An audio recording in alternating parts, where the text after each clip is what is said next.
Hello नमस्कार दोस्तों। आज हम बात करने वाले हैं भारतीय संविधान से संबंधित महत्वपूर्ण प्रश्न। जो भी स्टूडेंट किसी भी एग्जाम की तैयारी कर रहे हैं उन सभी स्टूडेंट के लिए वीडियो बहुत ही इंपॉर्टेंट होने वाला है, तो वीडियो के अंत तक जरूर बने रहिएगा। तो ज़्यादा देर ना करते हम अपनी वीडियो स्टार्ट करते हैं। आज का हमारा पहला सवाल है, विश्व का सबसे बड़ा लिखित एवं सर्वाधिक व्यापक संविधान किस देश का है? तो हमारा ऑप्शन भी बिल्कुल सही हो जाएगा, भारत। भारत का संविधान सबसे बड़ा और सबसे लिखित और सर्वाधिक व्यापक।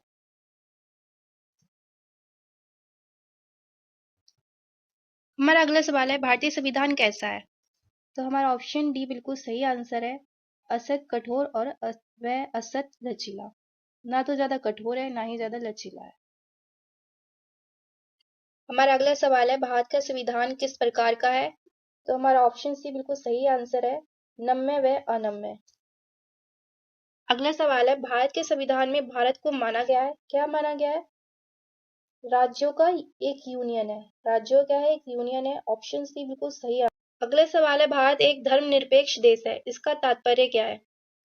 हमारा ऑप्शन बी बिल्कुल सही आंसर है, उसका राज्य स्तर पे कोई भी धर्म नहीं है। भारत में सभी धर्मों को समान माना जाता है, कोई भी धर्म राज्य स्तर पर नहीं है कि ये हमारा राष्ट्रीय धर्म। हमारा अगला सवाल है, निम्नलिखित कथनों में से सही है? हमारा ऑप्शन डी बिल्कुल सही आंसर है। अगला सवाल है, भारतीय संविधान का स्वरूप किस प्रकार का है? ऑप्शन सी बिल्कुल सही आंसर है, संरचना में क्या है? संघात्मक है, भावना में एकात्मक है।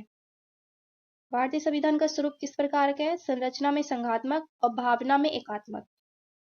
हमारा अगला सवाल है, भारतीय संविधान भावना में एकात्मक है क्योंकि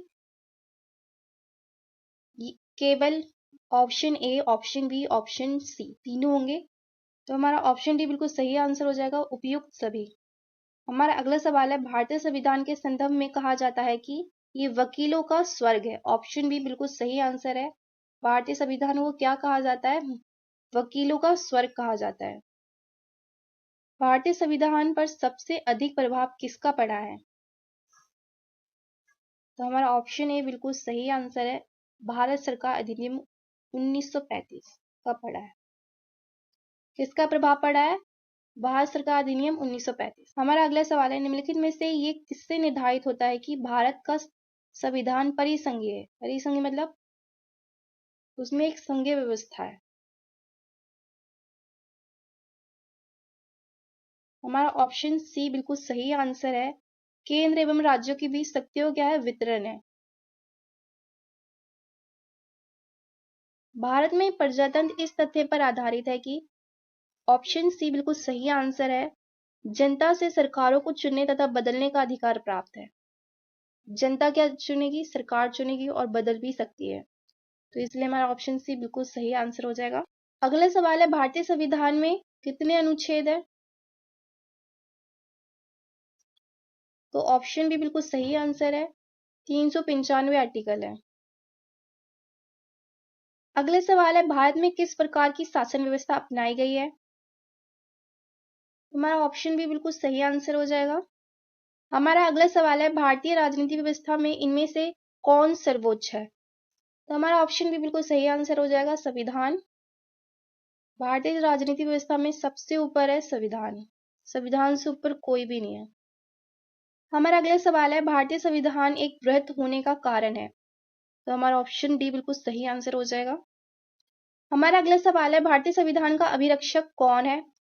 संविधान की रक्षा कौन करता है? तो हमारा ऑप्शन सी बिल्कुल सही आंसर है, सर्वोच्च न्यायालय भारतीय संविधान का अभिरक्षक है और वही रक्षा करती है। हमारा अगला सवाल है, भारत में वयस्क मताधिकार की उम्र सीमा क्या है? भारत में वयस्क मताधिकार की उम्र सीमा क्या है? तो हमारा ऑप्शन ए बिल्कुल सही आंसर है, 18 वर्ष। 18 वर्ष के बाद हम वोट डाल सकते हैं।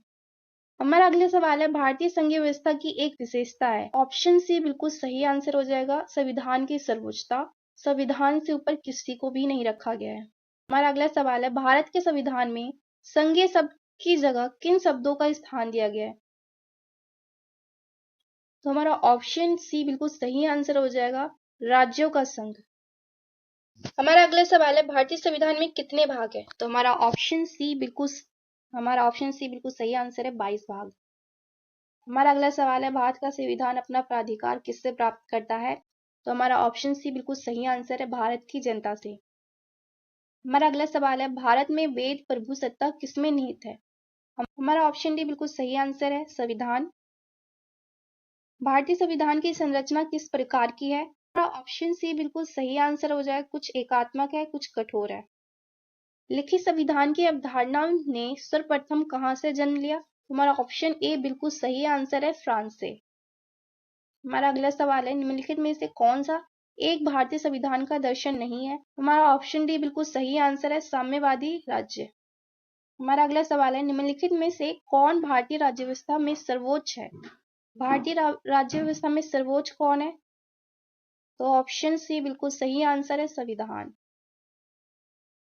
हमारा अगला सवाल है, भारतीय संविधान का आप किस प्रकार वर्णन करेंगे? हमारा ऑप्शन सी बिल्कुल सही आंसर है, विश्व के सबसे विस्तृत संविधानों में से एक है। हमारा अगला सवाल है, किसने कहा है भारत एक अर्थसंघात्मक राज्य है? तो हमारा ऑप्शन डी बिल्कुल सही आंसर है, केसी वीयर ने। हमारा अगला सवाल है, भारत का संविधान मान्यता प्रदान करता है?